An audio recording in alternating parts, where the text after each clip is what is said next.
ಜೈಲಲ್ಲಿ ದರ್ಶನ್ ಇದೀಗ ಧ್ಯಾನ ಮಾಡ್ತಾ ಇದ್ದಾರೆ, ಅಧ್ಯಾತ್ಮದತ್ತ ಮುಖ ಮಾಡಿದ್ದಾರಂತೆ. ಮತ್ತು ದರ್ಶನ್ ಪ್ರತಿನಿತ್ಯ ಯೋಗ ಮಾಡ್ತಾ ಇದ್ದಾರೆ, ಧ್ಯಾನ ಮಾಡ್ತಾ ಇದ್ದಾರೆ, ಭಜನೆ ಮಾಡ್ತಾ ಇದ್ದಾರೆ ಮತ್ತು ಹನುಮಾನ್ ಚಾಲೀಸ ಪಠಿಸ್ತಾ ಇದ್ದಾರಂತೆ. ಹನುಮಾನ್ ಚಾಲೀಸ ಸಾಧಾರಣವಾಗಿ ಹನುಮಾನ್ ಚಾಲೀಸ ಎಲ್ಲರೂ ಕೂಡ ಏನು ಅಂತಂದರೆ ಒಂದು ಧೈರ್ಯ ತುಂಬೋದಕ್ಕೆ, ವಿಶ್ವಾಸ ತುಂಬೋದಕ್ಕೆ ಒಂದು ಒಂದು ಮಾತಿದೆ. ಹನುಮಾನ್ ಚಾಲೀಸ ಪಡಿಸಿದರೆ ಎಂಥ ವಿಘ್ನಗಳು ಕೂಡ ದೂರ ಆಗುತ್ತೆ, ಈ ಒಂದು ನಂಬಿಕೆ. ಅವನಿಗೆ ಶನಿ ಮಾರಾಯ, ಶನಿ ಕಾಟ ಅಂತ ಹೇಳಿದಾಗ ಇಲ್ಲ ಹನುಮಾನ್ ಚಾಲೀಸ ಪಠಿಸಿ. ಯಾಕೆಂದರೆ ಹನುಮಂತ ಅದು ಯಾಕೆ ಕಥೆ ಅಂತಂದರೆ, ಹನುಮಂತನ ಹೆಗಲೇರಿದ್ದಂತೆ ಒಮ್ಮೆ ಶನಿ ಹನುಮಂತನ ಹೆಗಲೇರಿದ್ದಂತೆ. ಆಗ ಹನುಮಂತ ಒಂದು ದೊಡ್ಡ ಬಂಡೆಕಲ್ಲು ತೆಗೆದುಬಿಟ್ಟು ಹೆಗಲ ಮೇಲೆ ಇಟ್ಕೊಂಡ್ಬಿಟ್ನಂತೆ. ಆಗ ಶನಿ ಅವರೊಂದು ಫ್ರೆಂಡ್ಶಿಪ್ಗೆ ಬರ್ತಾರೆ. ಬಿಟ್ಬಿಡಪ್ಪ ನಾನು ಯಾರೆಲ್ಲ ಹೆಗಲೇರಿರ್ತಾರೆ, ನಾನು ನಿನ್ನ ಹೆಗಲೇರೋದಿಲ್ಲ, ನಿನ್ನ ಭಕ್ತರ ಹೆಗಲು ಇರೋದಿಲ್ಲ. ಆಮೇಲೆ ಯಾರಿಗಾದರೂ ಶನಿ ಹೆಗಲೇರಿದ್ದರೆ ಹನುಮಾನ್ ಚಾಲೀಸ ಪಡಿಸಿದರೆ ಒಳ್ಳೆಯದು ಅಂಥೇಳಿ. ಆಮೇಲೆ ಇನ್ನೊಂದು ಕಥೆ ಇದೆ, ರಾಮಾಯಣದಲ್ಲಿ ಬರುತ್ತೆ. ರಾವಣ ಶನಿಯನ್ನು ತನ್ನ ಮೊದಲ ಮೆಟ್ಟಿಲಾಗಿಟ್ಕೊಂಡಿದ್ದ, ಅಲ್ಲಿಂದ ಬಚಾವ್ ಮಾಡಿದ್ದು ಹನುಮಂತ ಅಂತ ಹೇಳೋದು ಪುರಾಣದ ಕಥೆ. ಇರಲಿ, ಮುಂದಿನ ಸುದ್ದಿಗೆ ಹೋಗೋಣ. ಇನ್ನು ತಮಗೆ ಮನೆ ಊಟ ಬೇಕು, ಜೈಲಲ್ಲಿರುವ ತಮ್ಮ ಸೆಲ್ನಲ್ಲಿ ಮಲಗಲು ಹಾಸಿಗೆ ವ್ಯವಸ್ಥೆ ಮಾಡಿಕೊಡ್ಬೇಕು ಅಂತ ದರ್ಶನ್ ಅರ್ಜಿ ಸಲ್ಲಿಸಿದ್ದಾರೆ. ಎಲ್ಲಿಗೆ? ಕೋರ್ಟ್ಗೆ. ಆ ಅರ್ಜಿಯ ವಿಚಾರಣೆ ನಾಳೆ ನಡೆಯುತ್ತೆ. ಏನು ಬೇಕು? ಊಟ ಬೇಕು ಮತ್ತು ಒಂದು ಹಾಸಿಗೆ ಬೇಕು. ನಮಗೆ ಜೈಲಿನ ಊಟ ಒಗ್ಗುತ್ತಾ ಇಲ್ಲ ಸ್ವಾಮಿ, ಆದ್ದರಿಂದ ಮನೆಯ ಊಟ, ಒಂದು ಹಾಸಿಗೆ ಕೊಡಿ, ನನ್ನ ಸ್ಟಾರ್ ಸ್ವಲ್ಪ, ಹಾಗೂ ಪುಸ್ತಕ ಓದಲು ಅವಕಾಶ ಕೊಡಬೇಕು ಅಂತ ದರ್ಶನ್ ತಮ್ಮ ವಕೀಲರ ಪರವಾಗಿ ಹೈಕೋರ್ಟ್ಗೆ ಅರ್ಜಿ ಸಲ್ಲಿಸಿದ್ದಾರೆ. ಆದರೂ ದರ್ಶನ್ಗೆ ಮನೆ ಊಟ ಸಿಗೋದು ಅನುಮಾನವಂತೆ. ಯಾಕಿರ್ಬೋದು? ಬನ್ನಿ ಅದರ ಬಗ್ಗೆ ಹೇಳ್ತೀನಿ. ಈಗ ಪ್ರಜ್ವಲ್ ರೇವಣ್ಣ ಅವರಿಗೆ ಊಟ ಕೊಟ್ಟಿದ್ದಾರೆ, ರೇವಣ್ಣ ತಗೊಂಡೋಗಿ ಕೊಡ್ಬೋದು. ದರ್ಶನ್ ಕೊಟ್ಟಿಲ್ಲ. ಯಾಕೆ ಕೊಟ್ಟಿಲ್ಲ? ದರ್ಶನ್ ಮನೆ ಊಟ, ಹಾಸಿಗೆ ಮತ್ತು ದಿಂಬು ಕೇಳಿದ್ದಾರೆ. ಅಲ್ಲಿ ಹಾಸಿಗೆ ಗೀಸಿಗೆ ಒಂದು ಪ್ಲೇನ್ ಜಾಗ ಇರುತ್ತೆ, ಒಂದು ಹಾಗೆ ಮಲಗೋದಕ್ಕೆ ಬಿಟ್ಟಿರ್ತಾರೆ. ದರ್ಶನ್ಗೆ ತುಂಬ ಬೋರ್ ಆಗ್ತಾ ಇದೆ ಅಂತೆ, ಅದಕ್ಕಾಗಿ ಪುಸ್ತಕ ಕೇಳಿದ್ದಾರೆ. ಅಟ್ಲೀಸ್ಟ್ ಪುಸ್ತಕ ಆದರೂ ಕೊಡಿ ಅಂತ. ಜೈಲು ಊಟದಿಂದ ದರ್ಶನ್ ಆರೋಗ್ಯ ಕೆಡ್ತಾ ಇದೆಯಂತೆ, ಅದನ್ನೆಲ್ಲ ವ್ಯವಸ್ಥೆ ಮಾಡಿ ಅಂತ ದರ್ಶನ್ ಪರ ವಕೀಲರು ಕೋರ್ಟ್ಗೆ ಅರ್ಜಿ ಸಲ್ಲಿಸಿದ್ದಾರೆ. ಆದರೆ ಕೋರ್ಟ್ ದರ್ಶನ್ ಅವರ ಕನಸಿಗೆ ನೀರೆರೆಯೋದು ಸಾಧ್ಯತೆ ಇಲ್ಲ. ದರ್ಶನ್ ಮನೆ ಊಟ ನೀಡಲು ಸರ್ಕಾರಿ ವಕೀಲರು ಅಪಸ್ವರ ಎತ್ತಿದರೆ ಕೊಡಬೇಡಿ ಅಂತ ಅಲ್ಲಿ ವಾದ ಆಗತ್ತೆ. ದರ್ಶನ್ ಪರ ವಕೀಲರು ಏನು ಹೇಳ್ತಾರೆ? ಮಹಾಸ್ವಾಮಿಗಳೇ, ಇವರೇನಿದ್ದಾರೆ ದರ್ಶನ್ ಅವರಿಗೆ ತೊಂದರೆ ಆಗ್ತಾ ಇದೆ, ಊಟ ಸರಿ ಆಗ್ತಿಲ್ಲ, ಮಲಗೋದು ಕಷ್ಟ ಆಗ್ತಾ ಇಲ್ಲ, ಅವರೊಬ್ಬ ಸೂಪರ್ ಸ್ಟಾರ್ ಆಗಿ ಕೆಲಸ ಮಾಡಿದಂಥವ್ರು, ದಯವಿಟ್ಟು ಅವರಿಗೆ ಮನೆ ಊಟ ಕೊಡಿ, ಅವ್ರಿಗೊಂದು ಬೆಡ್ ಕೊಡಿ, ಅವ್ರಿಗೊಂದು ತಲೆದಿಂಬು ಕೊಡಿ ಅಂತ ಹೇಳಿದಾಗ ಸರ್ಕಾರಿ ಕೊಡಬೇಡಿ, ಕೊಡಬಾರ್ದು.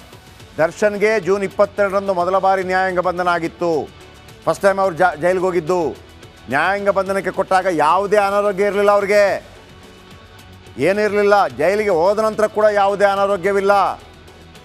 ಆಮೇಲೆ ಜೈಲೂಟ ತಮ್ಮ ದೇಹಕ್ಕೆ ಹೋಗ್ತಾ ಇಲ್ಲ, ಬಗ್ತಾ ಇಲ್ಲ ಅಂತ ಹೇಳ್ತಾ ಇದ್ದಾರೆ.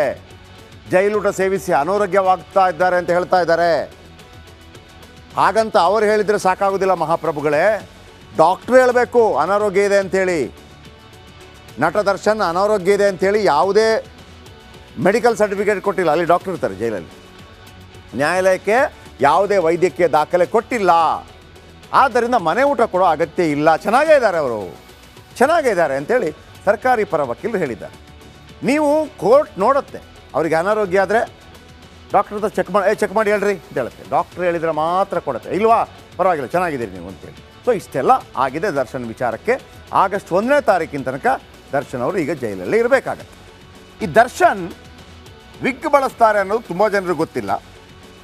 ಅವರು ಕ್ರಾಂತಿ ಸಿನಿಮಾ ತನಕ ವಿಗ್ ಬಳಸ್ತಾ ಇರಲಿಲ್ಲ. ಕ್ರಾಂತಿ ಸಿನಿಮಾ ಸಂದರ್ಭದಲ್ಲಿ ಅವರ ಮುಂಭಾಗದಲ್ಲಿ ಕೂದಲು ಸ್ವಲ್ಪ ಕಡಿಮೆ ಆಗಿದೆ, ಅದನ್ನು ಅವರು ಲೆಂಥನಿಂಗ್ ಮಾಡ್ತಾ ಇದ್ದಾರೆ ಮುಂಭಾಗದಲ್ಲಿ. ಆದರೆ ಕಾಟೇರ ಸಿನಿಮಾದಲ್ಲಿ ವಿಗ್ ಹಾಕಿದ್ರು.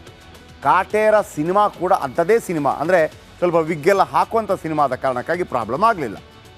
ಈಗ ಬರ್ತಾ ಇರುವಂಥ ಡೆವಿಲ್ ಸಿನಿಮಾದಲ್ಲಿ ಲುಕ್ ಚೇಂಜ್ ಮಾಡಿದ್ದಾರೆ, ಅದು ಕೂಡ ವಿಗ್ಗೆ.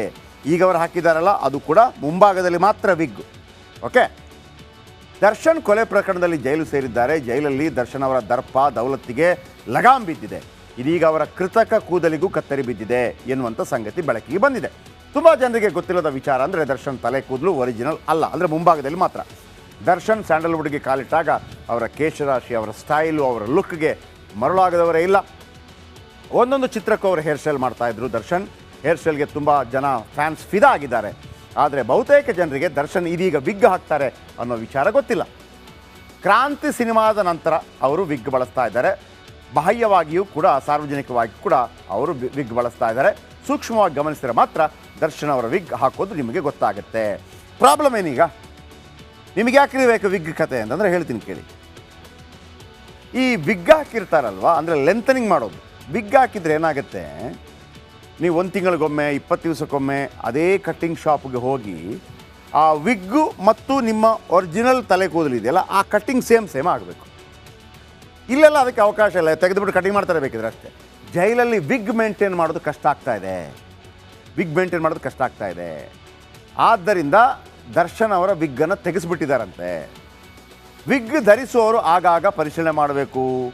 20 ದಿನಕ್ಕೊಮ್ಮೆ ಚೆಕ್ ಮಾಡಿ ಬ್ಯಾಲೆನ್ಸ್ ಮಾಡಬೇಕು. ಅಂದರೆ ಒರಿಜಿನಲ್ ಕೂದಲು ಮತ್ತು ವಿಗ್ ಕೂದಲು ಸೇಮ್ ಇರಬೇಕು. ಕೂದಲು ಮತ್ತು ವಿಗ್ ಎರಡನ್ನು ಸೆಟ್ ಮಾಡಬೇಕು. ಆದರೆ ಜೈಲಲ್ಲಿ ವಿಗ್ ಸೆಟ್ ಮಾಡೋದಷ್ಟು ಈಸಿನಾ? ಸಾಧ್ಯನೇ ಇಲ್ಲ. ದರ್ಶನ್ ಕಷ್ಟ ನೋಡಲಾಗದೆ ತೆಗೆದುಬಿಡಿ ಸರ್, ಯಾಕೆ ಕಿರಿಕಿರಿ ಅಂತ ಹೇಳಿದ್ರಂತೆ. ಹಾಗಂತ ದರ್ಶನ್ ಸಂಪೂರ್ಣ ತಲೆ ಬೋಳಿಸ್ಕೊಂಡಿಲ್ಲ, ತಲೆಯನ್ನು ಫ್ರಂಟಲ್ಲಿ ಮಾತ್ರ. ನಿಮಗೆ ಕ್ರಾಂತಿ ಸಿನಿಮಾದಲ್ಲಿ ದರ್ಶನ್ ಅವರು ನೋಡಿದಾಗ ಗೊತ್ತಾಗುತ್ತೆ ಫ್ರಂಟಿಂದ ಕೂದಲು ಹೋಗಿದೆ ಅಂತೇಳಿ. ಬದಲಿಗೆ ಕೂದಲನ್ನು ಇದೀಗ ಏನು ಮಾಡಿದ್ರು, ಅದಕ್ಕೆ ಅವರು ಆದಷ್ಟು ಟ್ರಿಮ್ ಮಾಡ್ಕೊಂಡಿದ್ದಾರೆ, ಸಣ್ಣದು ಮಾಡಿದ್ದಾರಂತೆ. ನಿಮಗೆ ಮುಂಭಾಗದಲ್ಲಿ ಕೂದಲು ಹೋಗಿದೆ ಅವ್ರದ್ದು ಅಷ್ಟೇ, ಅದಕ್ಕೆ ಸ್ವಲ್ಪ ಲೆಂಥನಿಂಗ್ ಇಟ್ಕೊಂಡಿದ್ದಾರೆ ಅಷ್ಟೇ. ದರ್ಶನ್ ಅರೆಸ್ಟ್ ಆಗಿ ಇವತ್ತಿಗೆ 27 ದಿನ ಆಯಿತು. 2 ಬಾರಿ ಅವರಿಗೆ ನ್ಯಾಯಾಂಗ ಬಂಧನ ಅಂದರೆ ಜೈಲಿಗೆ ಕಳಿಸಿದ್ರು. ಅದಕ್ಕಿಂತ ಮೊದಲು 2 ಬಾರಿ ಪೊಲೀಸ್ ಕಸ್ಟಡಿಗೆ ಕೊಟ್ಟಿದ್ದರು.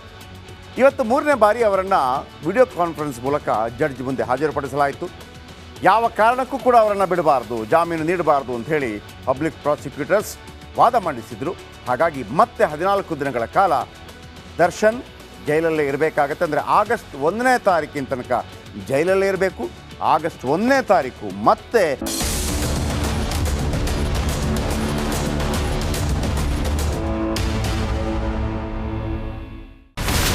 ಇಲ್ಲಿರುವಂತ ಈ ಒಂದು ಗುಡ್ಡ ಕುಸಿದ ಪರಿಣಾಮ ಯಾವ ರೀತಿಯಾಗಿತ್ತು ಅಂತಂದ್ರೆ, ಗಂಗಾವಳಿ ನದಿ ಪಕ್ಕದಲ್ಲಿರುವಂತಹ ಉಳುವರ್ ಎನ್ನುವ ಗ್ರಾಮ ಸಂಪೂರ್ಣವಾಗಿ ಇವತ್ತು ನಾಶ ಆಗಿದೆ. ಮನೆ ಮಠ ಏನಿಲ್ಲ, ಎಲ್ಲ ಹೋಗ್ಬಿಟ್ಟಿದೆ. ಇವತ್ತು ರಿಪಬ್ಲಿಕ್ ಕನ್ನಡ ಮಾಡಿದಂತ ಒಂದು ವರದಿಯಿಂದಾಗಿ ಎಚ್ಚೆತ್ತುಕೊಳ್ಳುವಂತ ಕೆಲಸ ಸರ್ಕಾರ ಮಾಡಿದೆ, ಸಚಿವರು ಕೂಡ ಮಾಡಿದ್ದಾರೆ. 2 ಗಂಟೆಗೆ ಸುದ್ದಿ ಮೂಡಿಸಿದ್ದು 6 ಗಂಟೆಗೆ ಎಲ್ಲ ಸಚಿವರು ಮಿನಿಸ್ಟರ್ ಎಲ್ಲ ಬಂದು ಇಲ್ಲಿ ನೋಡೋಗಿದ್ದಾರೆ. ಎಲ್ಲಾ ಜನರಿಗೂ 1,20,000 ಮತ್ತೆ ಅವರಿಗೆ ಮನೆಗೆ 5 ಲಕ್ಷ. ಈ ಸುದ್ದಿಯನ್ನ ಎಲ್ಲ ಒಂದು ಅಧಿಕಾರಿಗಳಿಗೆ ಮೂಡಿಸಿದ್ದಕ್ಕಾಗಿ ರಿಪಬ್ಲಿಕ್ ಕನ್ನಡ ಟಿವಿಗೆ ಧನ್ಯವಾದ ಹೇಳಿ ಇಷ್ಟಪಡ್ತೇವೆ. ಮನೆನೂ ಕೊಡ್ತೇವೆ, ಮಕ್ಕಳ ಶಿಕ್ಷಣಕ್ಕೆ ತೊಂದರೆ ಆಗದೆ ಇದ್ದಂಗೆ ಹೆಲ್ಪ್ ಮಾಡ್ತೇವೆ. 1,20,000 ಮನೆ ಯಾರ್ದ್ರ ಡ್ಯಾಮೇಜ್ ಆಗಿದೆ ಅದನ್ನ ಕೊಡ್ತೀವಿ ಅಂತ ಒಪ್ಕೊಂಡಿದ್ದಾರೆ. ನಮ್ಮ ಕಷ್ಟಕ್ಕೆ ನೀವು ರಿಪಬ್ಲಿಕ್ ಕನ್ನಡದವರಾದಂತ ನೀವು ನೆರವಾಗಿರುತ್ತೆ ನಾವು ನಂಬಿದ್ದೇವೆ. ಅವರಿಗೆ ಸೂರನ್ನ ಕಲ್ಪಿಸಿ ಕೊಡೋವರೆಗೂ ಕೂಡ ರಿಪಬ್ಲಿಕ್ ಕನ್ನಡ ಅವರಿಗೆ ಧ್ವನಿಯಾಗಿ ನಿಲ್ಲುವಂತ ಕೆಲಸವನ್ನ ಮಾಡುತ್ತೆ.